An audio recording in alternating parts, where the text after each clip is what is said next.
मी सध्या आहे नागपुरातील महाल परिसरातील छत्रपती शिवाजी महाराज यांच्या पुतळ्याजवळ। याच ठिकाणावरून थोड्याच वेळात मोठी रॅली निघणार आहे महापुरुषांचा अपमान करणाऱ्यांविरोधात कारवाई व्हावी म्हणून। आणि दुसरीकडे आपण बघू शकतो या ठिकाणी कठोर कायदा करण्यात यावा यासाठी स्वाक्षरी अभियान जे आहे ते या ठिकाणी सुरू झालेलं आहे।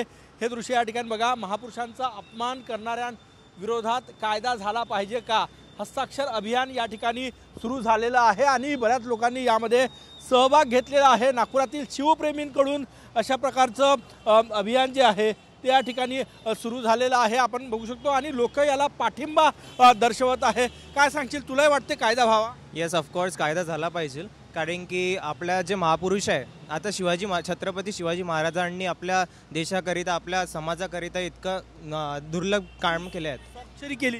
हां, मी स्वाक्षरी दिली आणि मी पाठिंबा देतो की याच्यासाठी कायदा झाला पाहिजे, कारण की वारंवार ह्या गोष्टी देशात नक्की अशा प्रकारचा महापुरुषांचा अपमान होऊ नये, त्यामुळे अपमान करणाऱ्यांविरोधात कठोर शिक्षा व्हावी म्हणून नागपुरात हस्ताक्षर अभियान सुरू झालेलं आहे।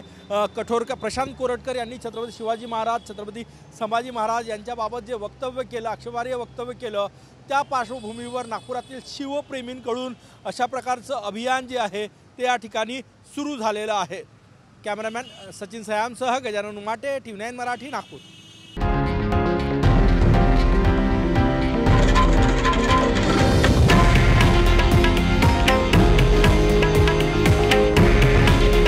हे आहे देशातील नंबर 1 न्यूज नेटवर्क आणि आपण पाहत आहात TV9 मराठी।